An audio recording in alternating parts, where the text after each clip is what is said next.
Hello everyone, good evening and welcome to this class. Hope we will have very good energy, very good positivity all along this another 50 minutes. ठीक है, काफी enjoy करेंगे, पढ़ेंगे और चीजों को सीखेंगे. ठीक है. So जिन लोगों ने क्लास को अटेंड नहीं किया for some reasons, previous 1 or 2 classes, so 2 class में मैं बस एक क्लास को ही पढ़ा पाई हूँ सही से. So हाँ पारुल, हाँ डन, वहां से ही स्टार्ट करूंगी. डन. सो आज की क्लास को स्टार्ट करने से पहले ये देख लेते हैं कि कल की क्लास में यानी कि प्रीवियस क्लास में हमने क्या किया था. सबसे पहले हमने समझा था एस्केप वेलोसिटी की कॉन्सेप्ट को, है ना. एस्केप वेलोसिटी क्या होता है, इफ यू रिमेम्बर, तो अगर अगर जो लोग कल क्लास में नहीं थे वो भी इजीली समझ जाएंगे जब मैं रिवीजन करूंगी. सो मैं जो भी बोल रही हूँ उसको ध्यान से फोकस करो. ये मत सोचना कि मैं क्लास में नहीं था या नहीं थी तो ये चीज हम समझ नहीं पाएंगे, क्योंकि this concepts are very easy. If you have studied all the rest concept of gravitation, you will easily get it done. So focus on what? Focus on this revision topic. So देखो यहाँ पे escape velocity का मतलब ये होता है कि अर्थ का सरफेस ले लो या कोई भी प्लैनेट का सरफेस ले लो, उसके सरफेस पे अगर कोई भी चीज रखा हुआ है सिंपली रेस्ट में, तो उसको इस प्लैनेट के ग्रेविटेशनल पुल से बाहर फेंकने के लिए कितनी एनर्जी देनी होगी और कितनी वेलोसिटी देनी होगी, क्योंकि मैं जो एनर्जी दूंगी वो काइनेटिक एनर्जी के फॉर्म में दूंगी. So I will give it some velocity. So I taught you, if object is there on the surface of planet and that is in rest, so उस वक्त इस ऑब्जेक्ट की energy क्या होगी, total energy, only potential energy होगा उसके पास, है ना, क्योंकि वो रेस्ट में है. So total energy will be equal to potential energy. और if the planet has radius R, mass me, and mass of this small object is m, then potential energy will be equal to minus g me m by r. Now we need to throw it out of this planet, यानी कि हमें gravitational pull को nullify करना है. We will give it kinetic energy such that, क्योंकि जब ये देखो जब ये इंफिनिटी पे जाएगा तो मैंने बताया था कि इसकी टोटल एनर्जी क्या हो जाएगी, 0. So we have to give it that amount of positive energy which can add to potential energy and become equal to 0. अगर टोटल एनर्जी 0 हो जाता है तब वो इस प्लैनेट के इफेक्ट से कहाँ चला जाएगा, बाहर.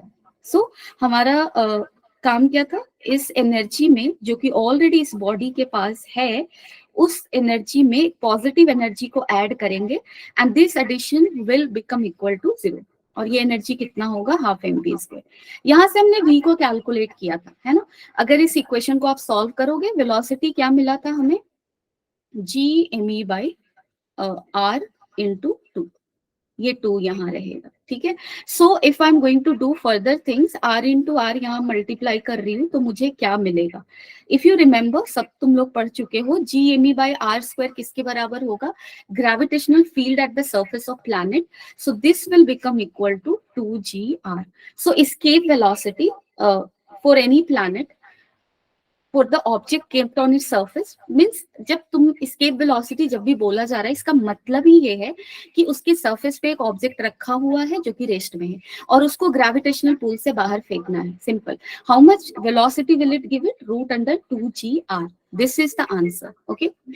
If there is any other case, question will be different. That we will do today. So that was escape velocity. Now velocity of satellite. इसका क्या मतलब था, इसमें हमने क्या पढ़ा था कि अगर हमारे पास अर्थ है, यहाँ पे अर्थ ले लो, ठीक है, ये अर्थ है और इसके सराउंडिंग में कौन जा रहा है, एक सैटेलाइट है जो कि आर रेडियस में अर्थ के सेंटर से, इसका डिस्टेंस कितना है, आर है, और ये इस सर्कल में जा रहा है. तो इसकी वेलोसिटी कितनी होगी. मैंने बताया था कि ये कैसा क्वेश्चन है, 2 मास बॉडी सिस्टम का क्वेश्चन है. Small mass m and this is mass of अर्थ. ये दोनों मास के बीच में अट्रैक्टिव फोर्स लगेगा, ग्रेविटेशनल अट्रैक्टिव फोर्स, और बिकॉज ऑफ दिस ये सैटेलाइट सर्कल में जाएगा. ये क्वेश्चन हमने किया है ग्रेविटेशन के 2-3 लेक्चर के बाद किया था. मैंने एक अलग से क्लास लिया था इसके लिए कि ग्रेविटेशनल फोर्स के इफेक्ट में बॉडी सर्कल में कैसे जाती है. I have dealt with it and this is the simplest case of that. So because of gravitational force ये दोनों किस में जाएंगे, circular motion में. So gravitational force between these two masses will be responsible for the what, for the what is that called? I forget things very easily. Okay, what is that term called for circular motion? Centripetal force. Okay, so if its velocity is v, then it will be equal to mv square by r. And if you're going to calculate velocity from here, this m will get cancelled, 1r will get cancelled, and you will get answer as gme by r. Then, so this is the answer. Okay. This is also called what? This is also called orbital velocity. So अगर कोई भी satellite का around planet orbital velocity की बात कर रहा है, इसका मतलब कि वो ये पूछ रहा है कि अगर एक सैटेलाइट आर रेडियस के ऑर्बिट में प्लैनेट के अराउंड जा रहा है तो उस सैटेलाइट की वेलोसिटी कितनी होगी. So that is GME by R. You can easily calculate it, right? So this is a simple, ये कोई कॉन्सेप्ट नहीं है, ये कोई अलग सा कॉन्सेप्ट नहीं है, जो अभी तक हमने पढ़ा है उसी से इस चीज को डिराइव करके लिख लेना है. बस term is new, orbital velocity. Okay, now time period of satellite, इसको हमने थर्ड में पढ़ा भी था. थर्ड केपलर्स लॉ में हमने पढ़ा था कि जो टाइम पीरियड होता है वो directly proportional to major axis का डिस्टेंस का क्यूब होता है. ये रिलेशन हमने पढ़ा था. डन. इसी को हमने यहाँ पे डिराइव किया था. कैसे? अगर मेरे पास अर्थ है, अर्थ के अराउंड एक सैटेलाइट सपोज कर लो, या सन के अराउंड प्लैनेट, या अर्थ के अराउंड सैटेलाइट, दोनों के लिए ही सारे कैलकुलेशन ट्रू होंगे. कौन से सारे? ऑर्बिटल वेलोसिटी, जो यहाँ टाइम पीरियड करने जा रहे हैं. ठीक है, लेकिन हमने जब केपलर्स का थर्ड लॉ पढ़ा था तब हमने ऑर्बिट को क्या माना था? एलिप्टिकल. यहाँ हम जो भी कैलकुलेशन कर रहे हैं ऑर्बिट को क्या मानकर कर रहे हैं? ऑर्बिट को मान रहे हैं circular. Just we are assuming it, we are making this approximation. Okay, so अब आप यहाँ पे देखो. हाँ पारुल, अभी कर रही हूँ. ठीक है, सो यहाँ पे देखो, ये सपोज कर लो ये जो सैटेलाइट है वो आर रेडियस के ऑर्बिट में जा रहा है. डन. ये वाला रिलेशन हमने किसके लिए पढ़ा था? ऐसा ऑर्बिट था, ये तुम्हारा सन था, यहाँ एक फोकस पे, एलिप्स के एक फोकस पे सन था, और यहाँ पे प्लैनेट सपोज कर लो यहाँ पे था. Done. So this was the line, और यहाँ पे ये ऐसा था, दिस वॉज द सेंटर. ठीक है, और ये तुम्हारा क्या था? ये तुम्हारा था मेजर एक्सिस का half a. So T square was directly proportional to a का होल क्यूब. डन. और यहाँ पे ये जो अर्थ है वो सन के फोकस, वो सन की तरह ट्रीट हो रहा है. डन. और प्लैनेट किस, और सैटेलाइट किसकी तरह ट्रीट हो रहा है? प्लैनेट की तरह. इन दो चीजों, और ये जिस ऑर्बिट में जा रहा है उसका रेडियस हम क्या ले रहे हैं? आर. यहाँ क्या ले रहे थे? ए. डन. ठीक है, चलो यहाँ पे ये डिस्टेंस सन से प्लैनेट के बीच का डिस्टेंस चेंज हो रहा था, बट यहाँ पे सिंस हमने ट्रेजेक्ट्री को सर्कल माना है, इनके बीच का डिस्टेंस हमेशा आर रहेगा. Done. So that is the approximation, but answer we will get as same. अब ये क्वेश्चन किसका हो गया? सर्कुलर मोशन का. सर्कुलर, अब सिंपल सोचो कि कोई भी एक बॉडी सर्कल में जा रही है v वेलोसिटी से, तो उसको कंप्लीट सर्कल में जाने के लिए कितना टाइम लगेगा? That is time period, right? So complete circle में जाने का मतलब कितना डिस्टेंस? 2πr distance. कितने वेलोसिटी से? v वेलोसिटी से. सो time is what? Distance by speed. So time period is distance getting covered in one revolution divided by its velocity. That is changing in direction, but in magnitude it is remaining constant, right? So 2πr by v आप करोगे. अब क्या करोगे आप? अब तो v क्या है? ऑर्बिटल वेलोसिटी है. सो आप ऑर्बिटल वेलोसिटी को यहाँ पे पुट कर दो. कितना आया था हमारा? gm by r. अगर आप इसको सॉल्व करोगे, what value you are going to get? 2π root under gm. ये क्या है तुम्हारा? बाई आर है, एक आर पहले से था. So R into root under R. अब ये देखो 2π by root under GM, this are constant, तो मैं इसको k लिखती हूँ, और r का पावर कितना हो गया? 3/2. अब आप दोनों तरफ स्क्वायर कर दो, इधर भी स्क्वायर कर दो और इधर भी स्क्वायर कर दो. If you are going to do the square, you can clearly see here t square is directly proportional to r का क्यूब. सो हमने यहाँ पे ट्रेजेक्ट्री को अज्यूम किया कि सर्कल है, तो भी हमारा रिलेशन क्या आया है? सेम आया है. यानी कि कैलकुलेशन के सिंप्लीफिकेशन के लिए we can assume orbit in which planet is moving around sun, orbit in which satellite is moving around planet is what? Circular. But in reality it's almost elliptical. Okay, चलो, so this we studied energy of satellite, then we studied जैसे यहाँ पे अगर अर्थ के around एक satellite जा रहा है या सन के अराउंड प्लैनेट है, कोई भी केस ले लो। सो यहाँ मैं अर्थ को ले रही हूँ, ठीक है, अर्थ को एक डॉट की तरह दिखा रही हूँ, यानी कि अर्थ के सेंटर ऑफ मास को यहाँ दिखाया है, डन। और ये सैटेलाइट यहाँ से सपोज कर लो आर डिस्टेंस पे है और ये सर्कल में जा रहा है, डन। सो ये सर्कल में मूव कर रहा है, इसके पास ऑर्बिटल वेलोसिटी है, तो हमारे सैटेलाइट के पास काइनेटिक एनर्जी है कितना, half mv square. If you are going to put the value of v, then you will g right gm by r का whole square, right. So this is equal to how much, gmm by r, and this m is what, this is mass of earth, done. So kinetic energy is this. Now since this is revolving under the effect of earth, यानी कि ये अर्थ के gravitation field के effect में है, तो इस satellite का पोटेंशियल एनर्जी भी ऑटोमेटिकली होगा। So potential energy is equal to how much, minus gmm by r, that we have already studied well before, right? So ये होगा। अब आप देखो टोटल एनर्जी हम क्या लिखते हैं, टोटल एनर्जी हम लिखते हैं पोटेंशियल एनर्जी प्लस काइनेटिक। आप क्या करो, इन दोनों को ऐड कर दो।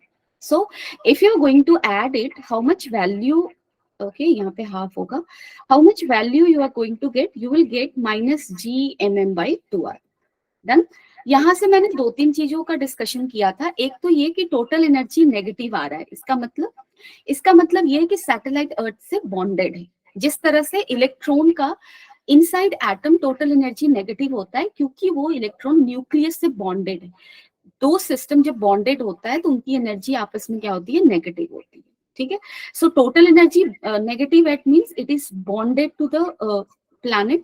और यहाँ से अगर मुझे इस सैटेलाइट को बॉन्डिंग से हटाना है तो मुझे इतनी ही पॉजिटिव एनर्जी देनी पड़ेगी, ठीक है। So understand the concept of throwing satellite और planet out of the gravitational field of earth और स्टार रिस्पेक्टिवली, ओके। सो वो कॉन्सेप्ट हमें अच्छे से समझना है। अब आप मैग्नीट्यूड को अगर कंपेयर करोगे, यहाँ पे आप देख सकते हो कि जो काइनेटिक एनर्जी का मैग्नीट्यूड है that is equal to total energy का magnitude, and that is equal to half the magnitude of potential energy. So this is all we studied in previous lecture, done.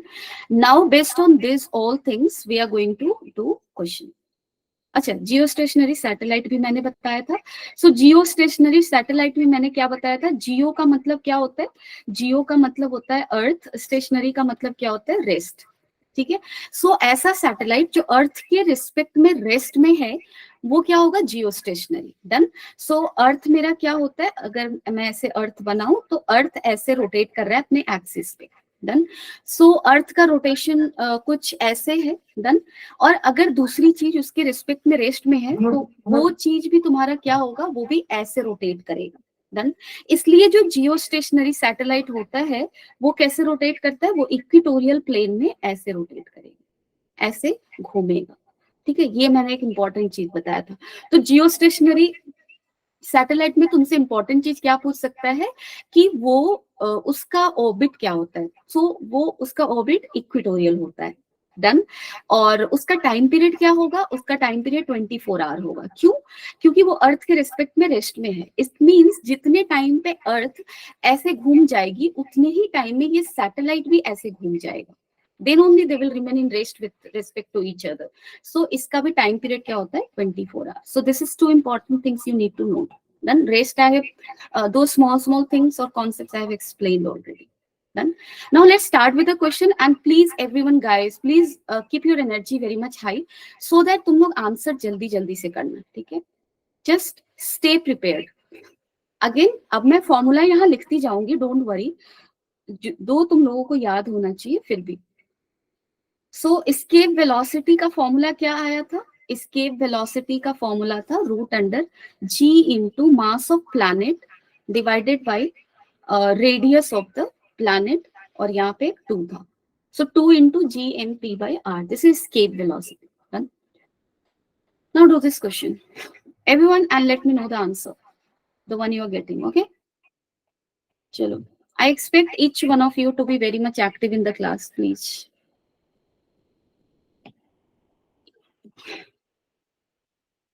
I can see very few of you have joined today also in the class. Please यार maintain continuity, ठीक है? That is only going to help you. More than me, that will help you.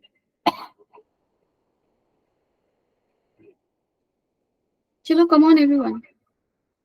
Be fast with your pen and paper.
Yes, everyone getting it?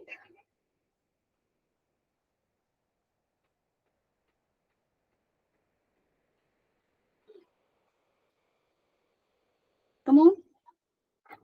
You just need to write the formula. और ये सारे questions 2023 G mains के हैं, ठीक है? 2023 G का है. Done. All the questions that we are going to solve. मैंने recent year से लिया है.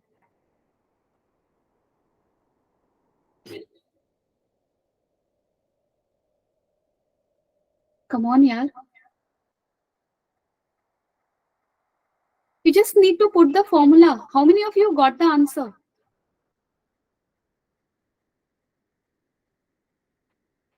Yes, Pragna, Alvira, Parul, Jadeja, Abhay was here, I guess. Yeah. Okay, Aditya. Okay, I got one answer, and that doesn't seem like correct. क्या गलती किया तुमने? Formula ही put करना है. You are going somewhere wrong, I guess. Aditya, check it once.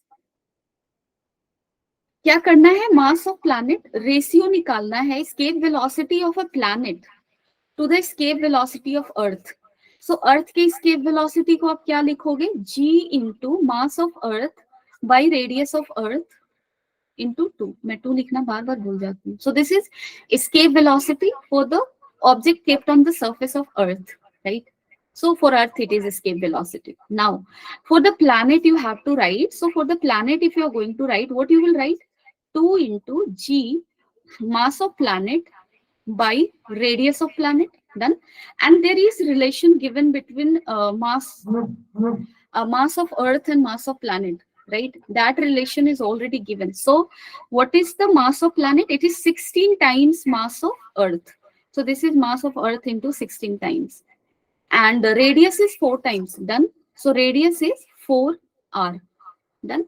Now, if you're going to take their ratios, if you see, if I'm going to take the ratio of what? Escape velocity of planet by escape velocity of Earth, then it will be equal to how much? This is 2g me by r. इसको constant ले लेते हैं, चलो. So k divided by, यहाँ भी देखो g को मैंने लिखा नहीं, g. So 2g me by r है, उसको constant ले लो. Into क्या होगा? Root under 16 by 4. So root 16 by 4 means this will get cut by 4 times. So this is equal to root under 4.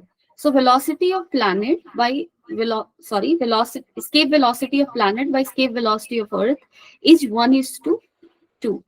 Done. So ratio of escape velocity of planet to the escape velocity of Earth, it is 1:2 I'm getting, but in the option it's not there, right? Okay, where I'm going wrong? Anyone?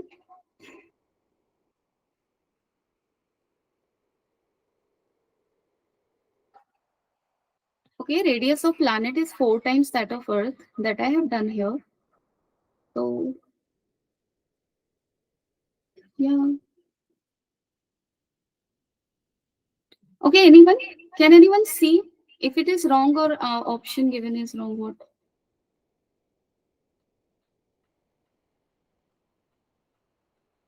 mass of planet is 16 times and radius of planet is 4 times the radius of Earth. So that I've written here, right? Can anyone see where is the mistake?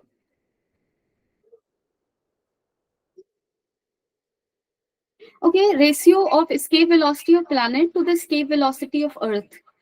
Okay, I have taken ratio in opposite way. तुम लोग क्या देखते हो, क्यों नहीं देख रहे हो? Well, escape velocity of planet को मैंने ऊपर लिखा नहीं एक्चुअली, opposite लिख दिया. हे भगवान, तुम लोग देखते भी नहीं हो. ये क्या होगा k√4 और ये क्या होगा k. Done. So this is equal to 2:1. So correct answer will be what? It will be D. Done. Got me? VP मैंने numerator में लिखा था. When I was putting the value, I was putting it in denominator. So that is why we were getting opposite ratio. I hope it is clear. चलो आगे बढ़ते हैं. So now do this question everyone and with more clarity. Okay? देख कर करना कि calculation गलत ना हो.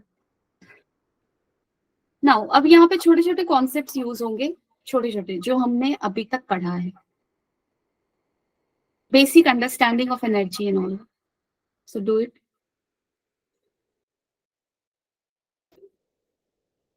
You don't need more than 1 minute. ठीक है. Again, this is also question of 2023 G-Means.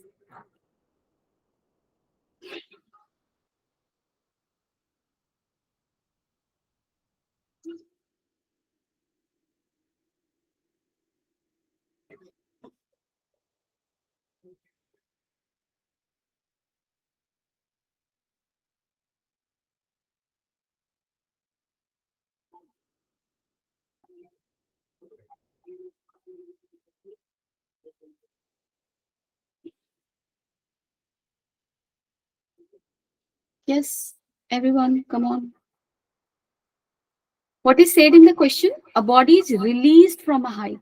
Whenever it is said you are dropping from a height, it is getting released from a height, it means its initial velocity is what?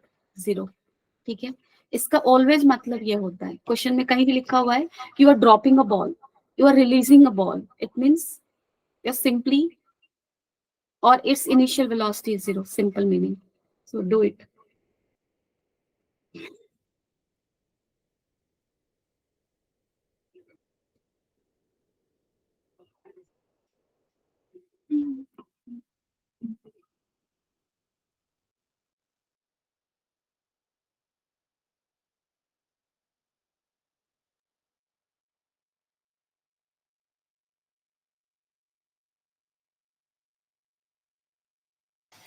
Anyone with the answer?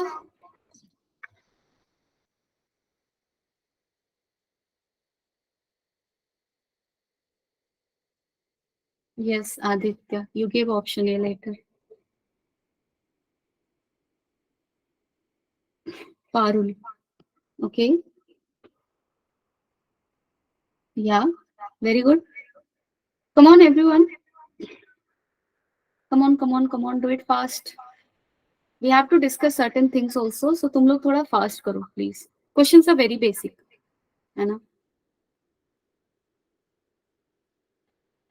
Alvira, yes. Aditya, Abhay, if you are here, Jadeja, Pragna, everyone else?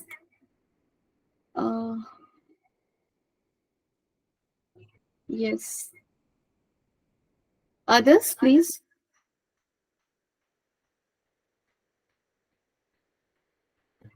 What is the question? A body is released from a height equal to the radius of Earth. So take this as a Earth of radius r. So from height r. So from here, object is at a height r from the surface. So from the center, it is at height 2r. Done. From where here it is getting released. So here its velocity is given as 0. It means it's not going round and round Earth with certain orbital velocities. Velocity is what? 0. So the velocity of body when it strikes the surface of Earth, what we have to do, this body is falling under the effect of gravity. So under the effect of gravity जब ये fall करेगा, इसकी energy conserve रहेगी, क्योंकि जो force यहाँ पे लग रहा है वो gravitational force है जो कि conservative force है.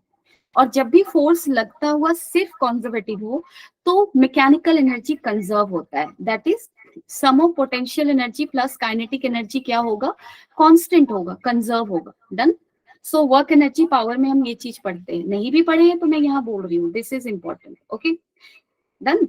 सो यहाँ पे अब आप देखो इनिशियली मैकेनिकल एनर्जी क्या होगा, initial mechanical energy kinetic energy zero, only it will have potential energy equal to G m by 2r. Done. So it is at a distance 2r from the earth. So initial total energy, if I write, this is equal to potential energy initial.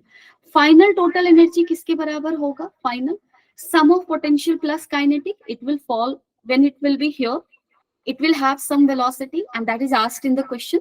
Suppose कर लो v velocity है, so its kinetic energy will be half mv square and its potential energy at this point will be equal to how much, minus g me m by r. Now equate these two energies because energy conserve होगा, initial energy is equal to final, conserve it. So minus g m by 2r is equal to half mv square minus g me m by r. If you are going to solve it, what value we are going to get? Half mv square will be equal to g me m by 2r. So this 2 will get cancelled, m will get cancelled, and v will be equal to root under g me by r. And since answer is not given in these terms, in terms of small g, that is acceleration due to gravity on the surface of Earth, so multiply it with r, divide it with r, you will get here gr. Done. Because this whole is equal to how much? This is equal to small g, right? So answer will be what? Answer will be A. Very good. Many of you solved it. Now do this question. Read it carefully and do it fast. Everyone, come on. Please cooperate. ठीक है? Question थोड़ा जल्दी से करना. मतलब जल्दी से मतलब ऐसा नहीं मैं टाइम नहीं दे रही हूँ, टाइम लो अपना और करो, मीन्स रिप्लाई देना जब भी हो जाए तो.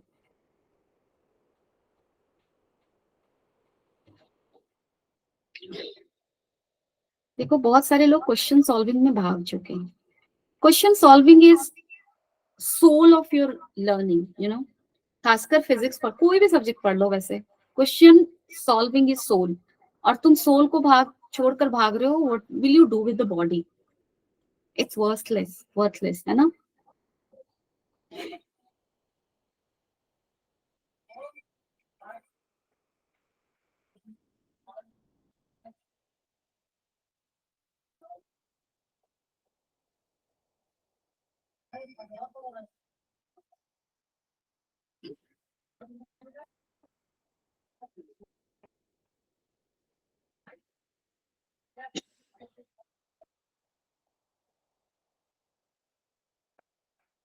Hey Aditya, I hope you are having weak network, I guess.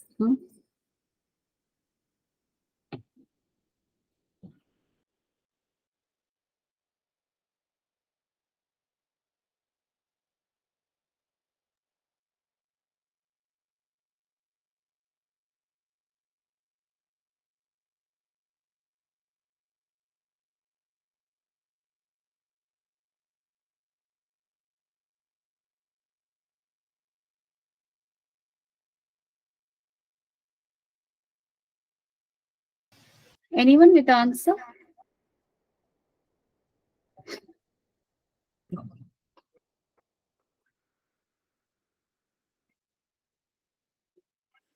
You just need to read the question. देखो क्वेश्चन में ही आंसर है तुम्हारा.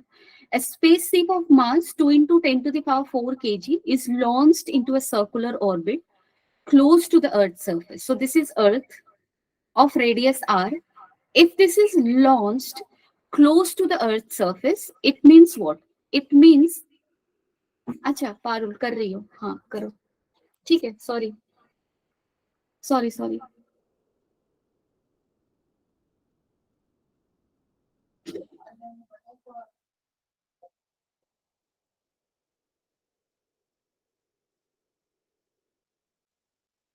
Again, one hint I'm giving you, don't go deeper into the calculation because you just need to use the formula here. ठीक है, यहाँ पे सारे values दिए हुए हैं, but still मास को पुट करके कैलकुलेशन करने की जरूरत नहीं पड़ेगी.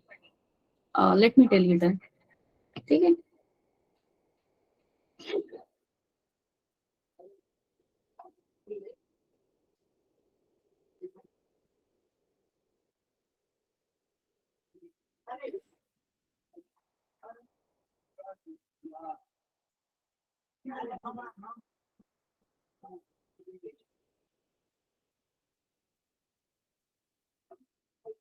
Yes,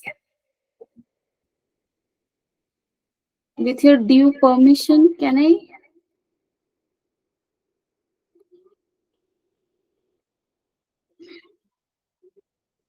Arya, you're too late. क्या हुआ? नेटवर्क नहीं है क्या? होने को है. अच्छा, ये सही है.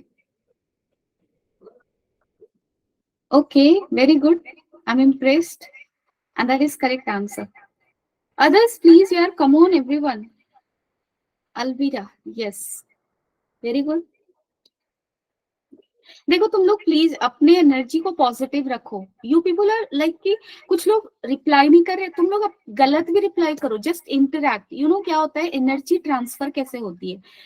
I am a very positive person, you know, and when you interact with someone having very positive energy, you get that positivity.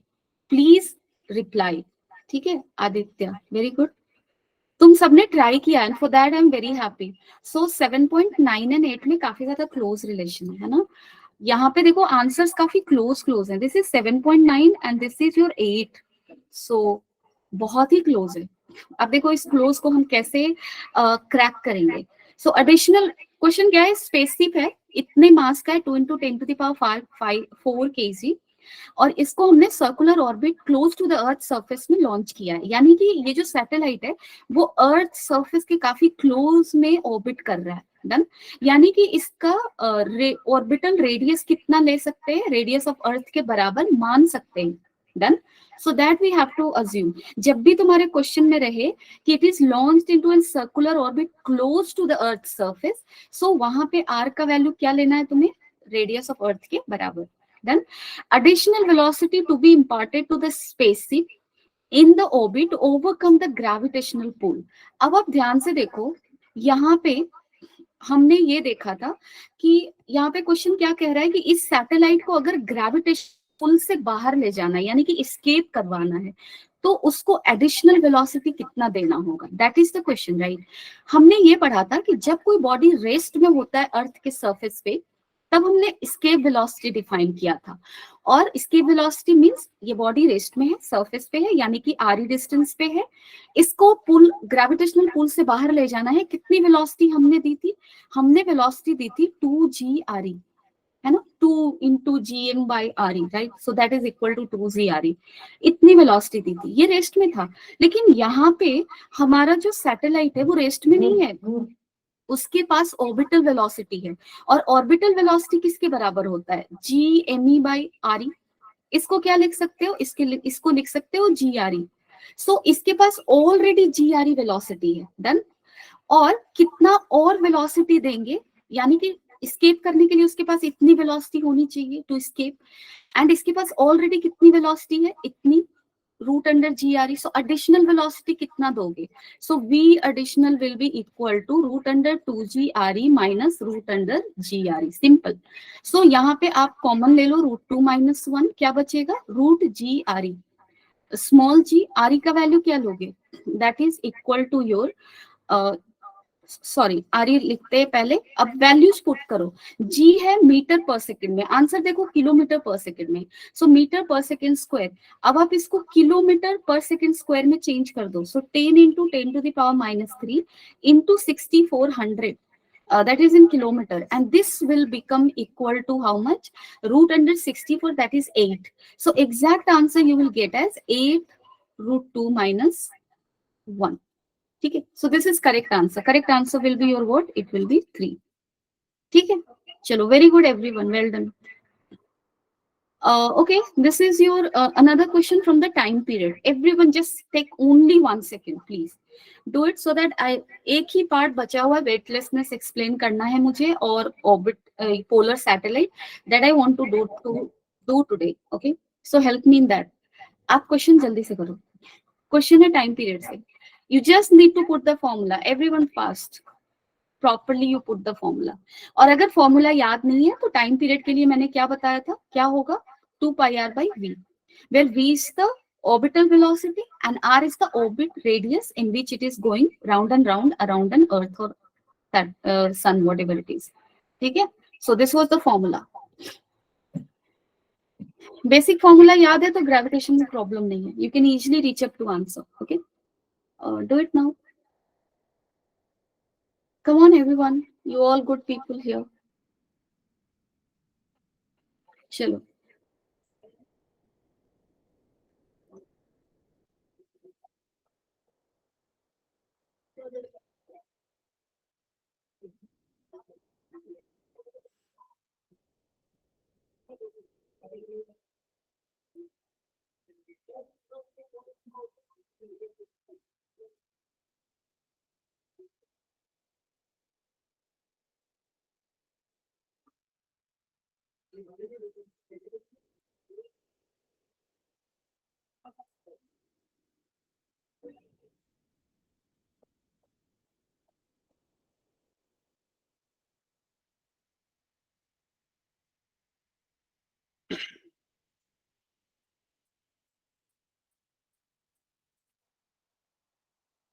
Yes, done.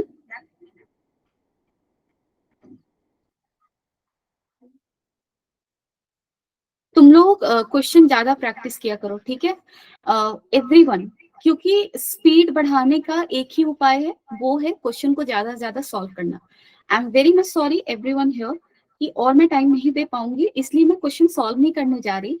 You will solve this question, just take the screenshot of it और keep it saved, okay. So you will do it, I am not going to do it, क्योंकि मेरे करने का कोई फायदा होगा नहीं। Question is very simple, you will be able to solve it, ठीक है। सो आप लोग क्वेश्चन कर लेना, नहीं तो नेक्स्ट क्लास में again I will be putting up this 2 questions that is left. Let's move ahead with the topic, what you all suggest, क्योंकि you all are the principal of this classroom, I need to follow, come on, let me know, let me know, let me no.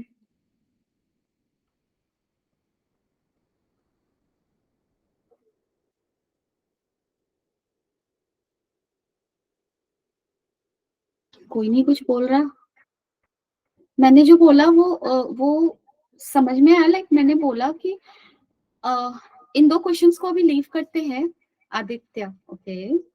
People are having another level of a spirit, right? So I got one answer, but Parul, देखो सबने हरी किया इसलिए सबके answers गलत आ रहे, ठीक है, कोई चाप नहीं। आंसर क्या है, ओके, आंसर इज दिस ए। और मुझे पता है तुम सबने सही से सॉल्व किया होगा, ओनली कैलकुलेशन मिस्टेक किया है तुम सबने, तो चेक करना, नहीं तो नेक्स्ट क्लास में I will take it up, no worries. This is another question. We will take it up also. 2 questions are left. Now, let's move on to this topic, polar satellite. ठीक है, सो polar satellite क्या था, जियो stationery satellite क्या था, अर्थ के respect में वो rest में था, और मैंने समझाया था कि वो रेस्ट में रह के क्या क्या काम कर सकता है, कैसे कैसे होगा, done. Now let's come to another category of satellite, क्योंकि हमें 2 काइंड ऑफ सैटेलाइट पढ़ना था, polar satellite and geostationary satellite. One we already have studied, another polar satellite. So ये क्या है, मैंने बताया था, इसके नाम से क्लियर है, पोलर सैटेलाइट मीन्स ये जो सैटेलाइट है वो अर्थ के पोलर ऑर्बिट में घूमेगा, ठीक है। सो ये अर्थ है, इसका इक्वेटोरियल ऑर्बिट ये होगा, ये है पोलर ऑर्बिट।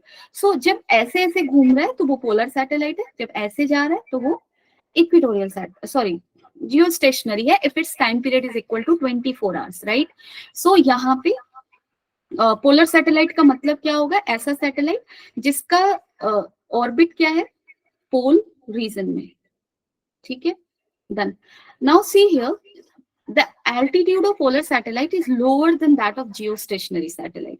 अब इसका जो ऑर्बिट है वो लोअर है, क्यों है, क्योंकि आपने देखा है अर्थ जो है हमारा वो कंप्लीटली सर्कुलर नहीं है। जब मैं तुम लोगों को स्मॉल जी का वेरिएशन बता रही थी at the surface of earth, तो मैंने तुम लोगों को बताया था कि जो अर्थ है वो मोर फ्लैट है इन द इक्वेटर रीजन, यानी कि यहाँ पे रेडियस ज्यादा हो जाता है 21 किलोमीटर से, आई गेस कुछ तो ऐसा था, और यहाँ पे कम होता है। डन।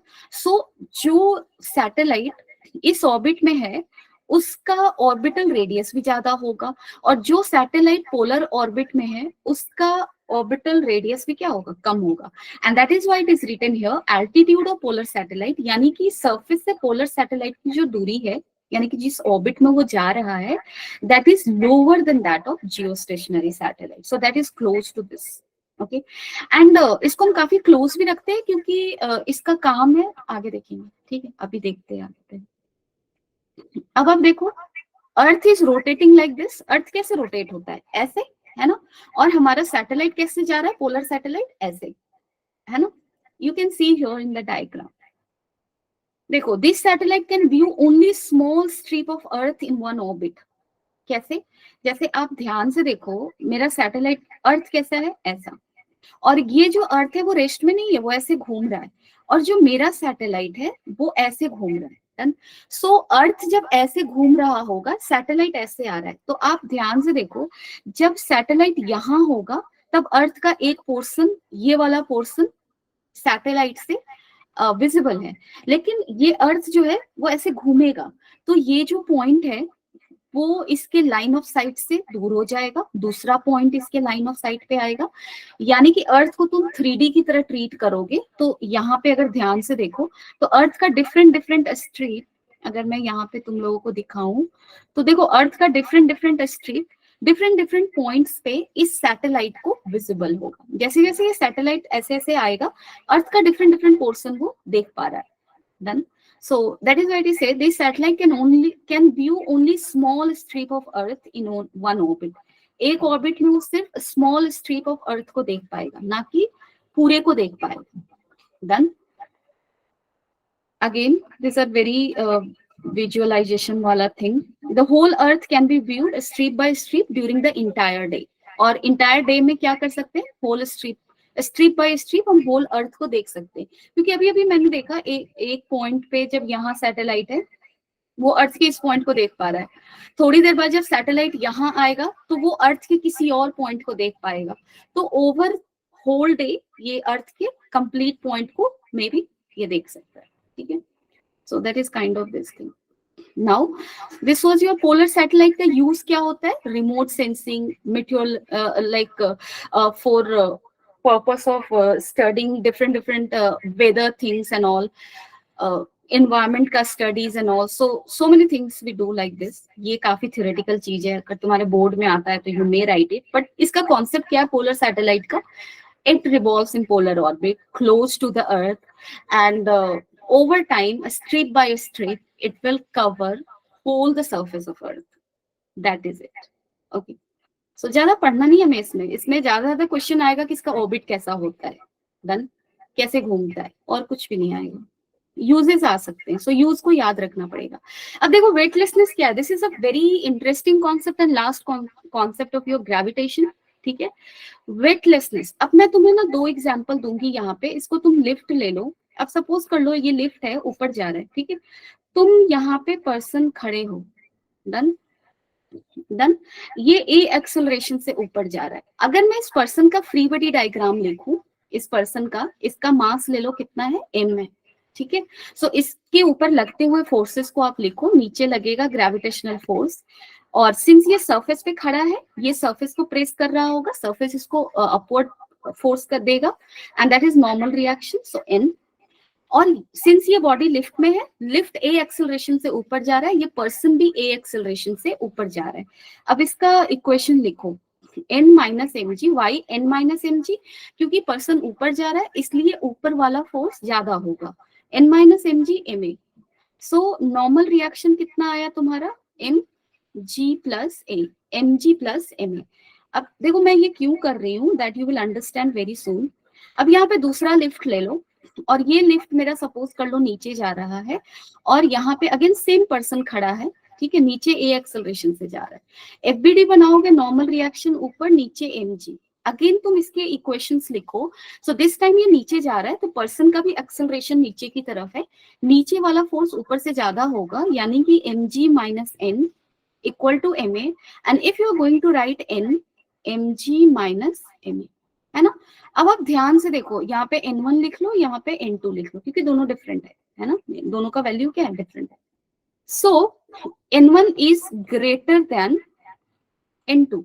अब मैं तुम्हें एक सिनेरियो समझाती हूँ कि तुम जब लिफ्ट से जब ऊपर जा रहे होते हो ना, तो तुम काफी ज्यादा स्टेबल फील करते हो, लेकिन लिफ्ट जब नीचे की तरफ आता है तो ऐसा लगता है ना, हार्ट के पास अगर तुम हाथ रखोगे ऐसा लगेगा ना कि हमारा हार्ट जो है वो बाहर जा रहा है, बहुत ज्यादा अजीब सा फीलिंग आता है, जैसे झूले पे जब तुम नीचे की तरफ आते हो ना, ऐसा लगता है दिन निकल कर बाहर आ जाएगा, इस तरह का अजीब सी फीलिंग आती है ना। Have you all experienced?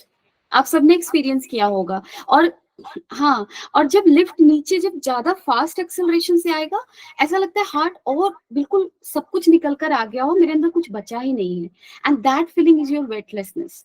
ठीक है, सो वेटलेसनेस का मतलब क्या है कि तुम अपने वेट को फील ही नहीं कर पा रहे हो। और वेट को हम कब फील करते हैं, जब हम अपने जब हम नॉर्मल रिएक्शन को अच्छे से फील कर पाते हैं। जहां पे नॉर्मल रिएक्शन ज्यादा है वहां पे वो उसका वेट ज्यादा है, और जहां पे नॉर्मल रिएक्शन कम है उसका वेट कम है। और वेट कम का मतलब वो अपने मास को फील ही नहीं कर पा रहा। डन। सो वेटलेसनेस कब होगा, जब तुम्हारा नॉर्मल रिएक्शन 0 हो जाएगा, उस केस में क्या होगा, वेटलेसनेस, तुम अपने मास को बिल्कुल फील नहीं कर पा रहे हो। यहाँ तो फिर भी हम फील कर पा रहे हैं, है ना। तो अगर कोई इंसान छत से गिर रहा हो, ही और सी इज इन वेटलेसनेस। कैसे, जैसे ध्यान से देखो, अगर मैं हवा में हूं या तुम हवा में हो, तो तुम किसी सरफेस पे नहीं हो। नॉर्मल रिएक्शन कब लगता है, जब तुम सरफेस पे होते हो, जब तुम्हारा लेग जो है वो किसी सरफेस पे खड़ा है। Done. And if you are not standing on the surface, जैसे यहाँ पे अगर मैं एक ब्लॉक को रखूं, तो ये ब्लॉक सरफेस को प्रेस कर पा रहा है, क्यों, क्योंकि ये सरफेस पे है डेफिनेटली। और यहाँ पे नीचे ग्रेविटेशनल फोर्स और ऊपर नॉर्मल रिएक्शन, क्योंकि we are pressing surface down with our capacity. Done. And that surface will give us reaction in the upward direction, and that is normal reaction. Done. और यही normal reaction is responsible for feeling the weight of our body. Done. अगर हमारा n 0 हो गया तो हम अपने मास को, अपने वेट को फील नहीं कर पाएंगे, and that is weightlessness. Done. So if person is in air, still this person is of mass m, मास है इसके पास, लेकिन ये वेटलेस है। क्यों, क्योंकि ये नॉर्मल रिएक्शन इस पे लग नहीं रहा, क्योंकि ये सरफेस पे कहीं भी लैंडेड नहीं है, it is in free air. और एयर हमारा क्या होता है, एयर हमारा काफी थिन है, एयर को भी हम प्रेस कर रहे हैं, लेकिन एयर का मास इतना कम है, वो इतना थिन है कि वो हमें अपवर्ड डायरेक्शन में रिएक्शन फोर्स सही से दे नहीं पा रहा। लेकिन जब हम सॉलिड पर लैंड करते हैं, सॉलिड के एटम्स काफी क्लोज हैं, और वो हमारे बॉडी को significant amount of normal reaction दे पाता है, और हम वेट को फील कर पाते हैं। So weightlessness is about what, weightlessness is about getting, feeling no weight. It means n is 0। I will simple say कि नॉर्मल रिएक्शन क्या होता है, वहां पे 0 होता है। इसी तरह से कोई भी सैटेलाइट, जैसे नेक्स्ट डायग्राम में दिखा रहा है, देखो ये सैटेलाइट अर्थ के अराउंड जा रहा है। अगर तुम इस सैटेलाइट की बात करो, सपोज इस सैटेलाइट के अंदर तुम हो, सो if you look at this satellite clearly, this is earth and this is your satellite, it is going round and round, it is freely in the air, it is not supported on any surface, right? So ये भी तुम्हारा किस में है, free fall में है, weightless है। ये गिर नहीं रहा अर्थ के सरफेस की तरफ, क्योंकि ये सर्टेन वेलोसिटी से मूव कर रहा है। So this gravitational force here is responsible for making it go round and round in a circle, so it's not falling down, but again it is weightless because it's not feeling any normal reaction, and that is why it won't feel it weight. तो यहाँ पे ये भी weightless है। Done. Similarly in satellite, everything inside is in a state of free fall, और since satellite weightless state में इसके अंदर जो भी चीजें हैं, that is also in the state of weightlessness. ठीक है, समझ रहे हो? I hope. So similarly, this person in the atmosphere, in the open free air. It is this astronaut is also in free fall, that is in weightless state. Okay. Anyone having any doubt? किसी को भी gravitation में कोई doubt है मुझे बताओ. किसी ने बोला था मुझे बहुत पहले कि वेटलेसनेस मैम समझा दो. I don't know if you all people, if the person who asked me is here in the class, I don't know. But okay, Parul. अच्छा, उन्नति is from which JNB? मैं सब रोज ही पूछ रही हूँ उसके बारे में because he was so regular, she is not joining, and that is why I'm asking. अच्छा, क्या हुआ उसे पारुल?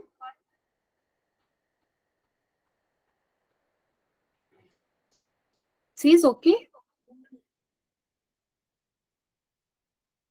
ओहो, oh my God. Give my love and blessings to her. ठीक है, मेरी तरफ से उसके लिए फास्ट रिकवरी की ब्लेसिंग्स है. अच्छे से रिकवर होके जल्दी आ जाए. अच्छे से बोलो यार, खाना खाया करे, ठंड हो रही है थोड़ा. गर्म पानी तुम लोग को रात में तो मेस में मिलता है ना, मेस से गर्म पानी लाया करो, सही से लो, है ना. टेक केयर करो अपना सभी लोग, एवरीवन आउट हियर. सब लोग अपना अपना अच्छे से ख्याल रखो, अच्छे से पढ़ाई करो, और प्लीज थोड़ा सा क्लास में कोऑपरेट कर दो जैसे आज किया है तुम लोगों ने. व्हेन यू पीपल रिप्लाई ना, I really feel too good. मुझे अच्छा लगता है, मुझे लगता है तुम लोग बातें कर रहे हो, तुम लोग क्वेश्चन पूछ रहे हो, तो मुझे लगता है चलो मैं जो भी कर रही हूँ उसका कुछ ना कुछ इफेक्ट हो रहा है. So I really want you people to respond and to stay connected. जो भी डाउट हो you can discuss with me, any sort of problem. अगर तुम्हें कुछ और भी चीजों का प्रॉब्लम है, जैसे कॉन्सेंट्रेट नहीं कर पा रहे हो, कुछ फैमिली इशूज है जो तुम्हें डिस्ट्रैक्ट कर रहा है, कुछ क्लास इशूज है जो डिस्ट्रैक्ट कर रहा है, you can discuss with me also. ठीक है, if you feel comfortable. Okay, so वो भी कर सकते हो आप लोग. Then my final goal is कि me being a teacher should be available for you and your problems and everything. So तुम लोग अच्छे से रहो. और अच्छा, वो प्रिंसिपल सर की बेटी है, ठीक है. But my attention for everyone is same, okay? Because you all are my students. Then तुम लोग सभी हाईली चार्ज्ड रहो. ठीक है, अभी देखो मेरे पास 1 मिनट में लूंगी. अभी तुम लोग 11th क्लास में हो. हाँ, तुम लोग का UT3 आ रहा है और कल हमारा लास्ट क्लास होगा UT3 के पहले. सो तुम्हारा 3-4 दिन का UT3 जस्ट चिल चिल. तुम्हारे जो भी टॉपिक्स हैं उसको सही, लेकिन हाँ, चिल का मतलब ये नहीं कि टेस्ट पे ध्यान ही नहीं देना, पढ़ना है उसको. अब देखो ग्रेविटेशन में तो तुम्हें प्रॉब्लम होने से रहा, तुम्हें सारे डेफिनेशंस पता होंगे, सारे फॉर्मूला पता है, सब कुछ पता है. सो ग्रेविटेशन तो इजिली हो जाएगा. उससे पहले जो भी है प्लीज उसको थोड़ा थोड़ा गो थ्रू कर लेना, टेस्ट तक अच्छे से प्रिपेयर कर लो. अच्छा, तो कल मैं ग्रेविटेशन तो हो गया ना, कल मैं मैकेनिकल प्रॉपर्टी ऑफ सॉलिड को, कल मैं तुम्हारे यूटी बेस्ड ही क्लास ले लूंगी. ठीक है, सो मैं कल क्लास में आऊंगी और मैकेनिकल प्रॉपर्टीज ऑफ सॉलिड पे सही से मैं उसको कल कवर कर दूंगी. कल 55 मिनट्स है ना हमारे पास. वो टॉपिक बहुत छोटा है, अगर मैं डिटेल में भी पढ़ाऊंगी तो मुझे 2-3 क्लास लगेगा. ठीक है, सो कल के क्लास में मैं बेसिक चीजें पूरे चैप्टर का कवर कर दूंगी, और उसके आगे जो क्लासेस होंगे उसमें जो भी चीजों को मुझे एक्सपैंड करना होगा उसको एक्सपैंड करके फिर पढ़ा दूंगी. ठीक है, आफ्टर यूटी. सो कल की क्लास में I will discuss that mechanical properties of solid. अच्छा, स्ट्रेस और स्ट्रेन में दिक्कत है, और बता दो कुछ और जो. अच्छा, हुक्स लॉ डिस्कस करना होगा मुझे. हुक्स लॉ हो गया, types of stress, types of strain, जो लॉन्गिट्यूडनल है, तुम्हारा और भी सारे हैं, और सारे मॉड्यूलस मैं बहुत ही इजीली तुम लोगों को समझा दूंगी. कल के क्लास में तुम लोग अवेलेबल रहना. So I will cover everything, you don't worry, वो तुरंत हो जाएगा. वो तो यार एक मतलब 60 मिनट का टॉपिक है, अगर मैं सीबीएसई के हिसाब से सारे फॉर्मूलाज और सारी चीजों समझा दूं तो. So I will deal with that, don't, no worries. अच्छा हुआ तुम लोग बता दिए. हाँ, हुक्स लॉ आ जाएगा, सब आ जाएगा, तुम लोगों को चाप मत लो. ठीक है, चलो. Every one of you please stay happy, keep smiling, and take care of yourself. बीमार नहीं पड़ना है. ठीक है, अच्छे से रहो और एंजॉय करो. Bye bye, take care. Thank you, thank you, and also wish me all the best. ठीक है, मुझे भी ब्लेसिंग्स की जरूरत पड़ती है. Okay, thank you Parul, thank you so much.